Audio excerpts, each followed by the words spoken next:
Buen día para todos los que se conectan y están dispuestos a escuchar y aprender temas de salud.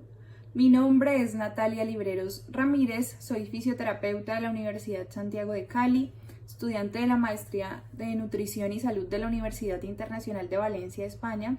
Actualmente hago parte del equipo de trabajo de las tiendas naturistas American Store y La Semilla, que están ubicadas en la ciudad de Palmira. Bueno, primero que nada, los felicito por disponerse a aprender estos temas que son tan importantes y tan necesarios, ya que aquí no vamos a hablar ni de extraterrestres, ni de animales extintos, ni de nada raro, sino que vamos a hablar de nosotros mismos. Esto debería ser de cultura general. Es importante que ustedes se decidan a aprender sobre salud, a tomar nota de algunas cositas, porque este cuerpo es donde vivimos, es nuestro hogar, donde habitamos, y como es la casa, pues hay que cuidarla, hay que limpiarla, hay que asearla y hay que acatar ciertas recomendaciones para que tengamos salud. Recuerden que tener salud es sinónimo de calidad de vida. Eso es algo que se nos tiene que quedar grabados. Hay que ser funcionales. Todos queremos llegar a viejos, pero llegar a viejos bien, pudiendo ser funcionales, que es lo más importante. Miren, las estadísticas muestran que las personas de ahora viven más años, que esta generación vive más años. La pregunta sería, ¿a qué costo? O sea, a lo que yo me refiero es a que todo tiene una razón de ser. Y no es que nosotros vivamos más tiempo y estemos mejor que antes, no. Antes vivíamos menos tiempo en promedio porque habían ciertos factores que influían en este promedio de vida. Por ejemplo, ustedes salían con su familia, se iban para un río, resulta que, pues, Dios no lo quiera, se cayeron, tuvieron una fractura, fue una fractura expuesta, eso se infectó, finalmente se necrosó, esa infección pudo con ustedes y ustedes se murieron. Entonces, miren, hay un promedio de vida que ahí se corta, que todos estos factores van a influir, estas causas de muerte. Estas son causas de muerte que se llaman enfermedades crónicas transmisibles. Pero, ¿qué pasa? Actualmente, ustedes pueden que estén más enfermos que antes, siendo como el mismo ejemplo, y van al río, se caen, tienen la fractura expuesta, tienen la misma infección, pero ahora tenemos más herramientas para menguar ese daño de esa infección. Es decir, ahorita a ustedes les llega a pasar eso y se van para una clínica, les aplican antibióticos o los hacen tomar antibióticos, les hacen una cirugía donde les van a acomodar esa fractura. Finalmente ustedes se curan y viven más años, pero no quiere decir que la calidad de vida sea mejor que la de hace unos años atrás. Hay otro ejemplo también como para que nos quede ahí sonando lo que les estoy diciendo, y es que hace 300 años, por ejemplo, a ustedes les da una apendicitis, ¿y qué pasaba hace 300 años? Pues la inflamación del apéndice era tan grande que finalmente el apéndice se explotaba, usted terminaba con una peritonitis, se moría de la infección, hasta que ya en 1735 se hizo la primera apendicectomía, es decir, ya se retiró el apéndice, y digamos que por ese lado lo que hicimos fue abolir una causa de muerte en gran parte, ¿no? Pero ya de hace algunos años para acá, las enfermedades crónicas no transmisibles, es decir, la hipertensión, la diabetes, han superado a las crónicas transmisibles. Entonces ya lo que quiere decir esta estadística es que nuestros hábitos de vida son los que empezaron a matarnos finalmente. Por eso hoy vamos a hablar un poquito de forma general sobre algunos hábitos alimenticios, sobre algo de alimentación también. Me voy a enfocar en estos hábitos alimenticios que sean beneficiosos para la buena salud, ya que con esta información la idea es que en ustedes se genere un poquito de conciencia sobre la importancia de la misma, y no es la importancia de comer, que es muy diferente. Vamos a hablar es de alimentación, que va muy de la mano con el término nutrición. Entonces empecemos. Hay algunas definiciones muy básicas que todo ser humano debería conocer, y ustedes dirán, ay, qué preguntas tan bobas, pero díganme ustedes, ¿cuál es la diferencia entre alimentación y nutrición, por ejemplo? Pues es complicado, ¿cierto? Uno dice, ay, pues ya, ahorita sí ya no puedo decirlo tan fácil. Bueno, digamos, partamos del hecho de que un alimento es toda sustancia que esté elaborada, semi-elaborada o esté bruta, pero se destina al consumo humano. Esto incluye las bebidas, incluye el chicle y cualesquiera otras sustancias que se utilicen en la fabricación, preparación o tratamiento de los alimentos. Eso sí, un alimento no incluye ni a los cosméticos, ni al tabaco, ni a las sustancias que se utilizan solamente como medicamentos. Entonces, partiendo de esta definición, la OMS, que es la Organización Mundial de la Salud, define a la nutrición como la ingesta de alimentos en relación con lo que necesita mi organismo. Esa es una definición del año 2018. Y la FAO, que es la Organización de las Naciones Unidas para la Alimentación y la Agricultura, dice que la alimentación es un proceso consciente y voluntario que consiste en el acto de ingerir alimentos para satisfacer las necesidades de nutrición. Miren, estos dos términos van muy de la mano, aunque no son lo mismo, cambian solamente en, digámoslo, como en una cualidad, y es la voluntad de cada uno. La nutrición es un proceso involuntario. La nutrición es el proceso por el cual los nutrientes que yo ingerí en mi alimentación llegan a todas mis células y bueno, van a cada sitio de mi organismo que se necesita para cumplir funciones. Y por el contrario, el proceso de la alimentación es algo voluntario, es decir, nosotros elegimos los alimentos que vamos a ingerir y de qué forma los vamos a ingerir de acuerdo a muchos factores, porque aquí influyen muchos factores en nuestra alimentación. Por ejemplo, la apetencia, el apetito, en otras palabras. Puede ser muy diferente el apetito que tiene Juan y que tiene María, entonces esto también va a cambiar la cantidad de nutrientes que ingiere cada uno. Otro factor que influye en la alimentación de cada uno son los hábitos. Puede que Laura tenga unos hábitos muy saludables y Marcela no. Entonces esto también va a cambiar la forma en que yo me alimento. Aunque no lo crean, el clima es otro factor que influye necesariamente en nuestra alimentación. Bueno, aquí de pronto no tanto, pero en países en que se marcan bien las estaciones, cambia la alimentación en cada estación porque se producen alimentos diferentes. Y también en las zonas donde nos ubicamos, aquí en Occidente o en Oriente, también es muy diferente la alimentación de acuerdo a la producción y a otros factores que ya incluyen cultura, religión, bueno, eso se llama comportamiento alimentario y tiene factores que lo condicionan también. Entonces hay un componente biológico. Por ejemplo, cada persona tiene una necesidad nutricional diferente y esto depende de muchas cosas, de la etapa del ciclo vital, es decir, si es un adulto mayor o si es un niño, si es una mujer o si es un hombre o si es una mujer que está en embarazo, va a requerir unos nutrientes diferentes. Entonces, esto va a hacer que nuestra alimentación cambie. Lo que pasa es que nuestro cuerpo es muy inteligente y él nos habla. Hay que aprender a escucharlo y no nos vamos a justificar diciendo no, es que mi cuerpo me pide dulce, porque lo del azúcar es otra cosa, esto es altamente adictivo, pero por lo general el cuerpo nos habla y el cuerpo dice qué necesita y cuándo no lo necesita. Ahorita les hablo un poquito más de eso. Hay otro componente dentro del comportamiento alimentario, este se llama hedónico, aunque el nombre no importe mucho, pero se relaciona con la satisfacción que produce un alimento y cómo se cocinan. Y también hay un aspecto psicológico que va muy de la mano con este componente y es que nosotros hemos usado los alimentos como un medio de castigo recompensa y esto lo hacemos mucho con los niños. Entonces, ¿qué le decimos al niño? Si usted se porta bien, le compro un helado. Entonces ahí sembramos esa idea de que el helado es realmente un premio y que ese alimento se ingiere cuando yo me porto bien. Y por el contrario, si el niño se porta mal y está comiendo, bueno, entonces le sirvo otro plato de verdura. Y ahí lo que estamos haciendo es generando la idea de que las verduras son un castigo. Entonces, ¿qué pasa? En la edad adulta, el niño, pues, o el niño y la persona ya inconscientemente dirá, ¿yo para qué me voy a castigar si ya vivo solo? Y entonces vamos dejando de lado alimentos que son realmente beneficiosos para la salud por ese componente psicológico que tuvimos en la infancia. Y por último, como les decía ahorita, la alimentación tiene un componente simbólico, es decir, se ve integrado por aspectos culturales, religiosos, sociales y hasta personales. Pues el ejemplo más trillado en este caso es el de el niño que nace en Oriente versus el niño que nace aquí en Occidente. Entonces allá hay religiones y culturas para las cuales la vaca es sagrada, entonces no le ingieren en toda su vida. Acá por el contrario decimos, ¡puf! ¡Qué animal tan rico! Entonces lo hacemos parte de nuestra dieta y eso también cambia nuestro comportamiento alimenticio.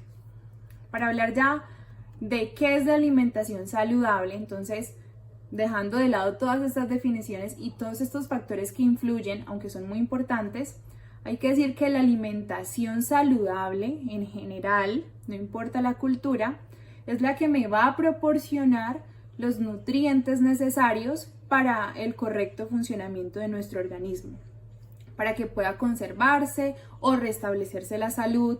Es una alimentación que puede minimizar el riesgo de enfermedades. Una alimentación saludable es aquella que garantiza también la reproducción. Es una alimentación saludable la que garantiza la gestación, la lactancia, el desarrollo y el crecimiento adecuados. Y en otras palabras, digamos que la alimentación lo que debería hacer es proporcionarme energía que sea necesaria para mi crecimiento, para mi desarrollo y para el mantenimiento de la vida. Sin embargo, yo cito aquí al doctor Carlos Jaramillo, de pronto muchos lo han escuchado. Él dice que el alimento no es solamente combustible ni gasolina, como hemos escuchado muchas veces, sino que el alimento es información, que eso es muy importante tenerlo claro. Lo que yo le doy a mi cuerpo no es gasolina, es información. Si ustedes tienen un vehículo y van a una bomba, ¿piden la gasolina necesariamente más barata? Yo sé que no. O sea, nosotros decimos, no, a esta herramienta, a mi carro o a mi moto, démosle lo mejor. Y pasan muchos casos. ¿Y por qué con el cuerpo no hacemos lo mismo? Nosotros le metemos muchas veces cualquier cosa cuando pues más que nuestro vehículo es nuestra casa. Entonces hay que verlo de esa forma. El alimento no es combustible solamente, sino que es información. Bueno, y ahora ustedes dirán, ¿yo cómo hago para saber qué le aporta cada alimento a mi organismo? Entonces, para hablar de nutrición de forma muy general, digamos que los alimentos se clasifican en dos grupos y pare de contar, los macronutrientes y los micronutrientes.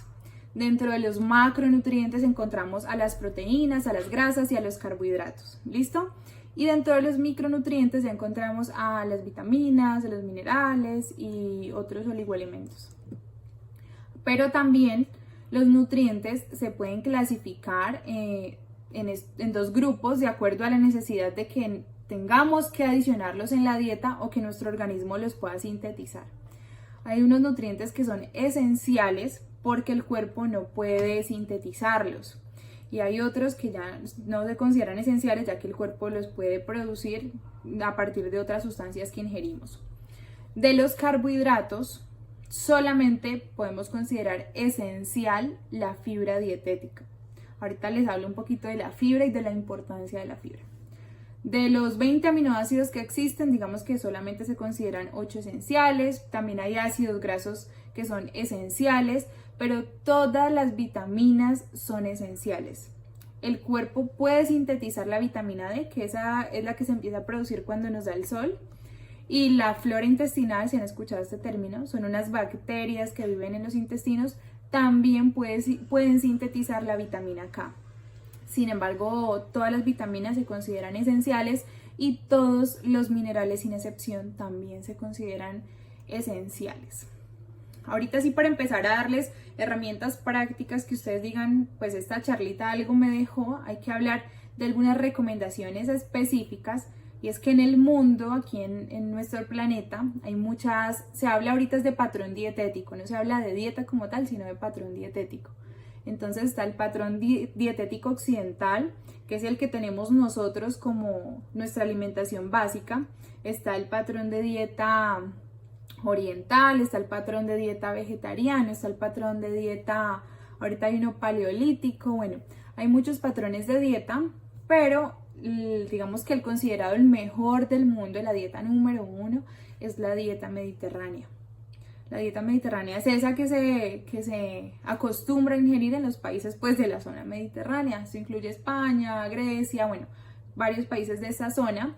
Pero según las recomendaciones de este tipo de dietas, debe ser equilibrada y debe estar basada en un consumo de alimentos de diferentes grupos. O sea, porque es que yo no puedo basar mi dieta solamente en la ingesta de carbohidratos, ni solamente en la ingesta de grasas, ni solamente en la ingesta de proteína, que eso es algo que también se escucha por ahí, que yo hago la dieta tal y no cero carbohidratos. No, o sea, por un tiempo sí se conocen algunos beneficios de diferentes tipos de dietas, pero la recomendación general es que nosotros debemos tener una alimentación equilibrada, que los incluya a todos porque todos son necesarios. Entonces, como estamos hablando de esta dieta mediterránea que es considerada la mejor del mundo, ella tiene unas pautas. Es decir, por ejemplo, en el caso de los carbohidratos, se dice que ellos deben constituir entre el 50 y el 60% de nuestros alimentos. Y sobre todo deben ser carbohidratos complejos, o sea, no es que, ay, comí azúcar todo el día, no. Los carbohidratos complejos ya son carbohidratos que son de absorción más lenta y que además aportan fibra. Entonces está la recomendación, mire, la cantidad de carbohidrato que es lo recomendado en la dieta mediterránea. El 50-60% de nuestros alimentos deben ser carbohidratos. Pero no crean que el carbohidrato, como les dije, es solamente el arroz o la papa o la yuca. No, hay carbohidratos de fuentes vegetales. Los vegetales aportan carbohidratos. Los mismos vegetales aportan proteínas. Hay que aprender como a estudiar un poquito de los alimentos. Por eso les digo que esto debería ser de conocimiento muy general. En cuanto a las grasas, se habla que el aporte energético de las grasas o de la cantidad de grasas que debería haber en mi dieta debería ser más o menos de un 30-35%, debería ser la cantidad de grasas, pero no grasa, el aceite vegetal que encontré en el supermercado, no. Nos referimos a grasas que sean de fuentes de frutos secos, aceite de oliva, aguacate, son grasas que ya me van a traer beneficios para mi salud. Los pescados, sobre todo los pescados azules se llaman, pescados de agua fría, son muy ricos en ácidos grasos que son beneficiosos para la salud. Y en cuanto a las proteínas, miren que la recomendación de la dieta mediterránea es que las proteínas deberían constituir entre un 10 y 15% de las calorías totales de la dieta. Entonces, miren que vamos como tumbando muchas ideas erróneas que teníamos en la cabeza. Y la ingesta de las proteínas también debe ser equilibrada, es decir, que un 50% de las proteínas que yo ingiero sean de origen vegetal y ese otro 50% sí pueden ser de origen animal. Entonces, si vamos a esto y revisamos bien la estadística, realmente del 100% de mi alimentación, solamente un 5% debería ser de proteínas de origen animal. Esta es una recomendación chévere y muy importante. También se habla de que el consumo de la dieta debe ser equilibrado durante el día. Entonces ellos hablan de comer 5 veces al día, aunque siendo muy sincera, yo no apoyo del todo esta recomendación. Incluso diría que eso ya se está mandando a recoger, eso de comer 5 o 6 veces al día no es tan beneficioso como lo pintan y como todavía tristemente muchos instructores lo recomiendan cuando las personas están haciendo ejercicio. Realmente es más importante el ayuno que estar comiendo todo el día. Y como un valor de referencia en un adulto, un hombre que sea sano y que haga una actividad física moderada, debería ingerir más o menos unas 2000 calorías al día, pero eso es como difícil de contar, entonces es mejor aprender a seleccionar buenos alimentos, ya que nuestro cuerpo está en toda la capacidad de limpiarse, de desintoxicarse, de regenerarse. El cuerpo tiene toda la capacidad. ¿Qué tengo que hacer yo? Pues darle buenas herramientas para que él pueda funcionar adecuadamente. Entonces tampoco se trata de que el día que yo me comí una hamburguesa pues me di látigo toda una semana. No, realmente me va a hacer más daño esa emoción negativa que me produce el haber ingerido la hamburguesa que la misma hamburguesa. Esto es un ejemplo solamente, no es que ahorita se van a poner felices a comer hamburguesa, no se trata de eso. Pero sí es importante que nosotros seamos conscientes de las capacidades que tiene nuestro cuerpo y así lo vamos a respetar un poquito más en cuanto a la alimentación y a todo. El cuerpo tiene todas las herramientas para limpiarse, para regenerarse. Yo solamente tengo que permitírselo y dejarlo fluir. Eso es importante. Recomendaciones como tal que sean fundamentales para tener una buena salud y una dieta equilibrada. Vamos a empezar con la ingesta de fibra. La Organización Mundial de la Salud nos habla de que todos deberíamos ingerir 25-30 gramos de fibra al día y tristemente nuestra alimentación no la tiene. ¿Por qué? Bueno, esto fue una historia que incluso a mí me molestó un poquito cuando lo supe, y es que, bueno, diferentes organismos dijeron, bueno, aquí en esos países en vías de desarrollo hay mucha desnutrición, ¿qué hacemos? Entonces, por allá salió la magnífica idea de retirarle la fibra a los alimentos, es decir, de refinarlos. Entonces cogieron ciertos alimentos, le retiraron el agua, le retiraron la fibra, le retiraron vitaminas y minerales y los dejaron refinados.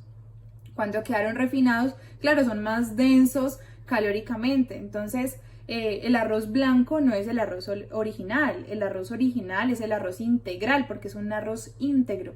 Cuando le retiran la fibra, queda el arroz blanco, que es el que nosotros ingerimos, y realmente no es lo ideal. Lo ideal es que nuestros alimentos tengan un aporte considerable de fibra. La fibra no aporta calorías, no es un nutriente como tal porque no viene a cumplir una función a mis células, pero sí en mi organismo. La fibra es una barredora por excelencia de los intestinos. Y aquí hay que saber otra cosa. Muchos de nosotros creemos que nos alimentamos es por el estómago. Y no, es que comí en el estómago. El estómago es un órgano que tiene funciones muy importantes dentro de la digestión. Es el que prepara los alimentos para que sean absorbidos en los intestinos. Miren, nosotros nos alimentamos, disculpen, es a través de los intestinos. Entonces, si yo tengo un intestino taponado, un intestino con estreñimiento, pues realmente, ¿qué es lo que me voy a alimentar? Pues no mucho. O bueno, por el contrario, si llegan alimentos y se estancan en los intestinos, es decir, si yo tengo estreñimiento, lo que yo voy a empezar a absorber son toxinas, son desechos y mi cuerpo se está desenfermando, se está autointoxicando. Por eso es tan importante la ingesta de fibra al día. 25-30 gramos sería lo ideal en cualquier persona. La dieta debería tener fibra. Como no la tiene, pues hay empresas, por ejemplo, donde yo trabajo en la tienda naturista, en las tiendas naturistas American Story y La Semilla, pues vendemos suplementos, fibras en tarritos, fibras con diferentes tipos de fibras naturales de diferentes alimentos, pero que vengan a hacer esa función que lastimosamente los alimentos ya no tienen. Esa es la primera recomendación para todos ustedes. Busquen alimentos integrales. Integrales es que les van a adicionar fibra, o búsquense un tarrito con fibra y todos los días se toman una cucharadita como para suplir esa necesidad que no le estamos dando al cuerpo con la alimentación. Otra recomendación, segunda recomendación, la ingesta de sal, de la sal común. Debe ser inferior, oigan bien, inferior a 5 gramos al día. Nosotros muchas veces le adicionamos este tipo de aditivos a la alimentación por sabor, pero realmente no es muy bueno, no es mucho el beneficio. Entonces, lo ideal es empezarnos a acostumbrar al sabor original de los alimentos. Esa sería también una recomendación. Empezar a quitar aditivos y acostumbrarnos al sabor natural, y de esta forma pues vamos a tener menos daños para nuestra salud, dejando de meterle tantas cosas extrañas al cuerpo. Esa es otra recomendación. La siguiente sería el consumo de agua, y es igual de importante a todas. La hidratación debe ser de todos los días, y el promedio para cada ser humano deberían ser 8 vasos de agua al día. Esa también tienen que anotarla y empezar a practicar esas recomendaciones que aquí estamos dando. Otra recomendación es la ingesta de ácidos grasos que son beneficiosos para la salud, y estoy hablando del omega 3. Los ácidos grasos omega 3, sobre todo estos omega 3, tienen cantidad de beneficios, y también yo digo que esto debería ser de todo el mundo. El omega 3 es antiinflamatorio. Hay una doctora aquí en la ciudad de Cali, la doctora Natalie Méndez, y ella en un congreso nos hablaba de que no hay personas gorditas, sino que hay personas inflamadas. Que eso de ser gordito es una inflamación crónica. Y el omega 3 ayuda a trabajar todos estos problemas que pues, se pueden generar por sobrepeso. Los omega 3 mantienen una buena salud cardiovascular porque mantienen la elasticidad de los vasos sanguíneos, y de esta forma mi sistema cardiovascular va a estar mejor. También hacen barridos de grasas malas. Entonces, pues el miedo que a uno le da es que se le forme una placa ateromatosa, es decir, que se empiece a acumular grasita en mis vasos sanguíneos y finalmente eso me produzca pues un problema mayor. Entonces, en este caso, ese tipo de grasas, las grasas buenas, los ácidos grasos, omega 3, incluso omega 6, son muy beneficiosos en este sentido. Otra recomendación que les voy a hacer, hay que dejar de comer a toda hora. Ahorita les estaba hablando de que ya se está mandando a recoger eso de comer 6 veces al día, 7 veces al día, partiendo de un organismo sano, ¿no? Cuando hay una persona con hipoglicemia, yo prefiero que consulte a su médico, porque luego van a decir que es que la recomendación que dieron aquí les hizo daño. Entonces, mi recomendación para un organismo sano, hay que dejar de comer a toda hora. Hay algo que se está poniendo muy de moda y se llama el ayuno intermitente, y eso realmente debería ser lo normal. Se está poniendo de moda algo que es lo original. A ver, hace 2000 años, si a ustedes les daba hambre, no podían ni pedir por Uber Eats, ni ir a la tienda, ni domicilio, sino que ¿qué tenía que hacer el cuerpo? Pues reservar grasa. Es que la reserva de grasa es un mecanismo natural y de defensa. Nosotros acumulamos grasa para tener reservas energéticas en un periodo en el que después no vaya a tener alimento, pero nosotros hemos tocado todo el mecanismo natural. Entonces, el ayuno intermitente, que se llama, debería ser lo natural. Y por otro lado, yo le voy a dar tiempo a mi cuerpo para que se enfoque en otras funciones, no todo el tiempo metabolizando alimentos. No, hay que darle tiempo de que él se pueda enfocar, por ejemplo, en la regeneración de tejidos, que se pueda enfocar en un proceso de desintoxicación. Entonces hay que hacer una pausa. Cada que yo le meto alimento a mi cuerpo, mi páncreas produce una hormona que se llama insulina y se van generando picos de insulina cada que yo como. Y recordemos que la insulina es una hormona que es experta en acumular grasa. La insulina es una hormona que por excelencia acumula grasa, entonces yo tengo que evitar que se hagan todo el tiempo picos de esta hormona en mi organismo para así evitar estar acumulando grasa todo el tiempo. Otra recomendación muy importante también es evitar el consumo de jugos de fruta.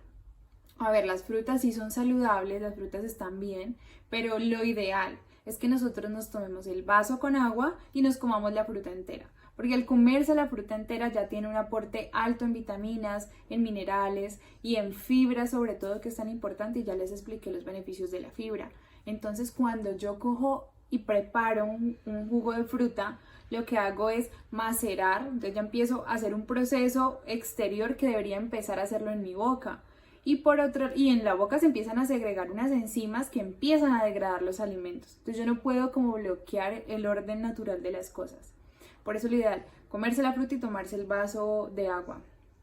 Además, cuando yo licúo y hago este trabajo que debería hacer la boca en una licuadora, pues lo que estoy haciendo es como soltar el azúcar para que circule libremente en mi boca y así mismo entre a mi organismo. Entonces, cuando yo me tomo un jugo de frutas, voy a hacer que el índice glicémico se aumente. Esa es otra recomendación.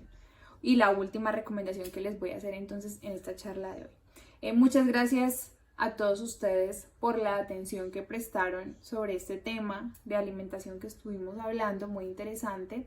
Si tienen alguna duda, no duden en contactarme. Recuerden que mi nombre es Natalia y mi número de teléfono es 318-326-9193. Bueno, muchas gracias a ustedes por la atención prestada y a Carolina por invitarme a ser parte de esta Semana de la Salud.